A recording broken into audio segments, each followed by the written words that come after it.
About 3.5 years ago, my best friend Gina and I decided to take a road trip across the country. It was something we had talked about doing for years and finally decided that it was the right time to put our plan in motion. It was January of 2020, right before the start of the global pandemic that sent the world into a frenzy. The morning that we left for the trip, we loaded up my Jeep with all our personal belongings and a cooler. We thought we had everything we needed, until my dad, who helped us load everything into the SUV, suggested that we take a map with us. He said we should have it just in case anything happened. We laughed at him, and I said, "Dad, it's 2020, nobody uses these things anymore. We have GPS on our phones, and we will be fine." My dad was in the military, and he was also a very traditional man who believed that two women shouldn't be on a cross-country road trip alone. He was paranoid about the dangers of the world and wanted to make sure we were safe. We accepted the map and the utility knife, which he had placed in the glove compartment. We bid my parents goodbye and waved at everyone as we drove away. We were excited. For us, the trip represented our entrance into adulthood. The engine hummed as the open road stretched before us.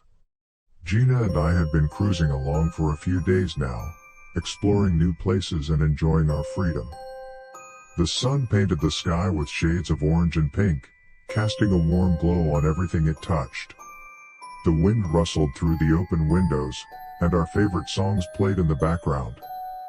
Between songs, we shared stories from our childhood which were mostly funny memories that kept us laughing for hours. But then, just as we were in the middle of nowhere, the GPS on my phone lost its signal. I began to panic as I tapped the screen repeatedly, trying to refresh the map. It was no use. We were officially in uncharted territory. Gina tried to find a signal on her phone so we could use her GPS, but we had no luck with her phone either. Unlike me, she remained calm though. She was always the brave and adventurous one. Very little could scare Gina. She turned to me with a mischievous grin and said, "Well, looks like we're going old school, Marie." I frowned, as a sense of unease creeped over me. Suddenly, my father's voice echoed in my head. When he suggested we take the map with us, we had laughed and called him old-fashioned. As the miles rolled on, Gina reached into the glove compartment and pulled out the map my father had conveniently placed there. "Let's give this a shot, Marie." I found a safe spot to pull over, and we spread the map out on the hood of the car. I stared at it, feeling utterly clueless. Gina grinned, leaning over to examine the map with me. "Okay, so, this is a map." I couldn't help but roll my eyes. "Yeah, Gina, I know it's a map, but I have no idea how to read it." She laughed. "No worries, I got this. See these squiggly lines?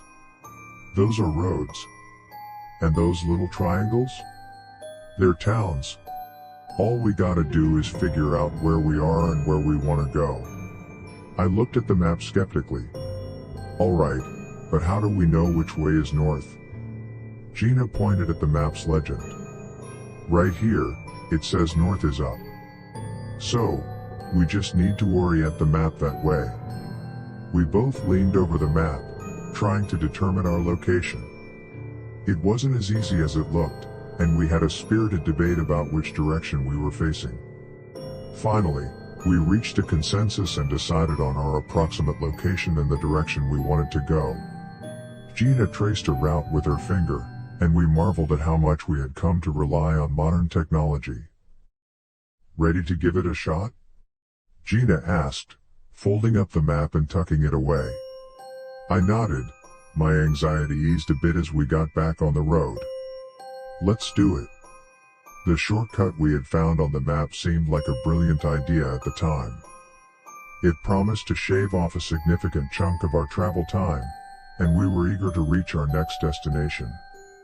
As we followed the winding roads, the scenery changed dramatically. We left the well-maintained highways behind and found ourselves on a narrow, pothole-ridden road that seemed to lead deeper into the wilderness. The sun was down by this time and darkness had settled in, but our headlights illuminated the way ahead. There were so many twists and turns on this unfamiliar route. Gina glanced at the map and then back at the road. According to this, we should be on the right track. But the road grew narrower, and the forest around us grew denser. The GPS on my phone still had no service, and I couldn't shake the feeling of isolation. Suddenly, the road ended abruptly. We were faced with a barricade of fallen trees, blocking our path completely. Gina slammed on the brakes, and the car skidded to a stop. We sat in stunned silence for a moment, our hearts pounding in our chests. "What now?" I asked. Gina didn't answer immediately. Finally, she spoke, and I could tell she was filled with uncertainty. "I think we need to turn around and find another way." I nodded, and we slowly began to maneuver the car in reverse. The headlights lit up the trees the way ahead. I noticed a small house in the distance beyond the trees, and I couldn't help but feel like we were being watched. Just as we were about to turn around, we heard a loud bang that echoed through the night. It was unlike anything I had ever heard before, a sound that creeped us the heck out. It sounded like gunfire, and it didn't take long before we confirmed that it was. We heard 2 more bangs accompanied by sparks each time. Gina and I locked eyes. That was the first time she looked scared. She had a look of terror on her face.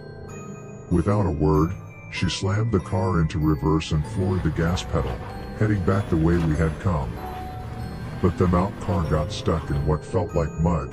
I yelled for Gina to keep going, but nothing she did would release our tires from whatever had held our car in place.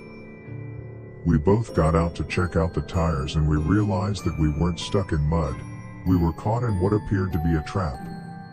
Gina reached for the knife that my dad had put in the glove compartment, and we tried to cut the very thick cable that strapped the tires down. The cable was too thick, and the knife did very little to help. We checked out phones for reception because we knew we would need help getting out of the mess we were in. We had no cell service, and we were screwed. In the distance, we could see 2 figures approaching us. The men looked scruffy and were covered in camouflage gear. They both carried shotguns, and we could tell they were ready to fire at us again. Gina yelled out, "Please don't shoot." Neither of the men spoke a word, but they kept walking towards us. When they approached us, it was obvious that they were father and son because one looked significantly older than the other, but they both looked alike. The father spoke. He said, "You girls lost or something?" I stayed quiet and Gina spoke. "Yes, sir, we are stuck here." "You girls are on private property, you know that?" he said. Gina explained to him that we had made a mistake and taken the wrong route, but we would be on our way as soon as we were able to get our vehicle out of the trap. The father gestured for the son to give him a hand as they dug my car out of the trap. It took about 20 minutes before our tires were released from the trap and we were on our way. Before we left, the older man asked us where we were heading and gave us directions to get back on the highway. The road seemed to stretch on forever, and we drove in silence, both of us lost in our thoughts. It was only when we finally reached the main highway again that we dared to speak. He had lectured us about how we needed to be careful. He said that usually when people stepped on his property, he didn't ask any questions, he simply shot them down like a deer. My heart skipped a beat when he said that, and I said a prayer in my head. I prayed for our safety. We continued our journey in silence, the man's directions now our trusted guide as we stuck to the main roads. The shortcut had nearly cost us our lives, and it was a lesson we would never forget. When we were finally back on the highway, a sense of relief washed over us. We continued our journey and arrived at our final destination with memory of our wrong turn pierced in our minds. The trip back home was long but went off without a hitch. When we returned home, I told my parents what had happened, and of course they were happy we made it out safely. It would be a while before my dad ever trusted me to take another road trip again. I remember that hot, sticky day in Puerto Rico as vividly as if it had happened yesterday. My father and I had traveled there to visit relatives and immerse ourselves in the vibrant culture of the island. Little did we know, that day would take an unexpected and terrifying turn. My father was a very curious man who had a knack for getting us lost in unfamiliar places. So, when he suggested we go for a ride around the city to explore its hidden corners, I hesitated for a moment but eventually agreed. It was a chance to bond and make some memories, or so I thought. We set out in our rental car down on the bustling streets of San Juan. The city was a whirlwind of colors, sounds, and flavors, and I couldn't help but be captivated by it all. As we navigated the streets, my father's sense of direction seemed to waver. The GPS we had borrowed from our relatives was doing its best, but the unfamiliar roads and a language barrier made it challenging to find our way. We made a wrong turn somewhere in the maze of narrow streets, and before we knew it, we were in an area that felt different. The vibrant colors of the buildings gave way to crumbling facades, and the lively chatter of tourists faded into the distant hum of life in the barrios. I couldn't help but feel a sense of unease as we ventured deeper into this unfamiliar territory. My father, ever the optimist, brushed off my concerns and assured me that we would find our way back to the safety of our family's house. That's when it happened. Two cars, sleek and menacing, pulled up behind us. Their engines were growling like hungry beasts. The driver of the car directly behind us flashed his headlights aggressively. My heart pounded in my chest as I turned to my father, who was gripping the steering wheel with white knuckles. "Dad, what's going on?" My father glanced in the rearview mirror and swallowed hard. "I'm not sure, son. But I think we might be in trouble." I watched in horror as the two cars continued to tail us closely. It was clear that something was wrong, and fear began to set in.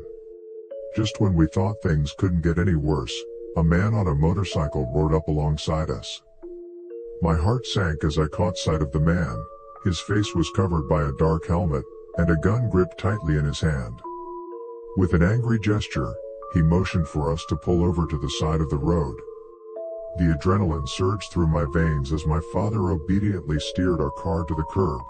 As the dust settled, the man on the motorcycle dismounted and approached our vehicle. I could see the gun in his hand, and my throat tightened with fear.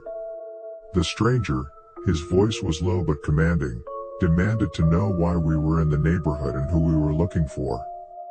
My father explained that we had taken a wrong turn and were simply trying to find our way back to our family's house. The man, who identified himself as Carlos, scrutinized us carefully. He was surrounded by an air of danger and authority, and I could tell that he was not to be messed with. After a tense exchange, Carlos ordered my father and me to step out of our car. My heart raced as we complied, our hands raised as we surrendered. We were helpless and at the mercy of a stranger in a foreign land. Carlos and his associates searched us thoroughly, their hands ran through every pocket.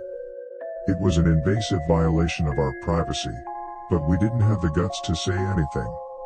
As we stood there, they turned their attention to our rental car. It was ransacked, every nook and cranny inspected for any sign of threat or wrongdoing.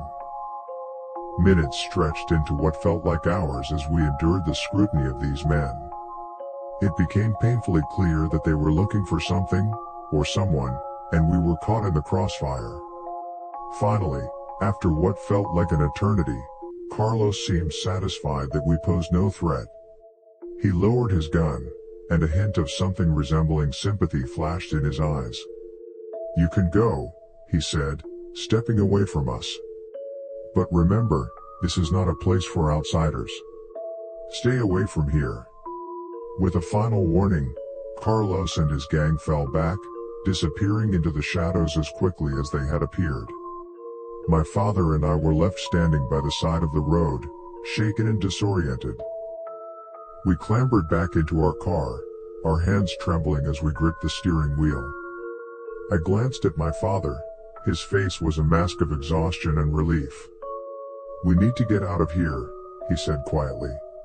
I nodded in agreement, and we pulled away from that dangerous place, leaving the nightmare behind us. The streets of San Juan, with their vibrant colors and bustling life, seemed a world away.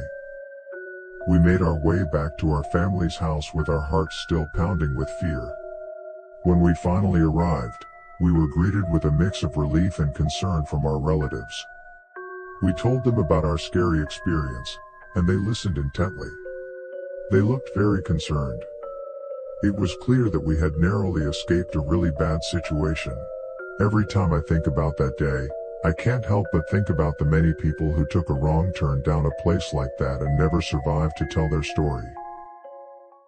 Make sure to like and subscribe for more stories. Remember, stay spooked.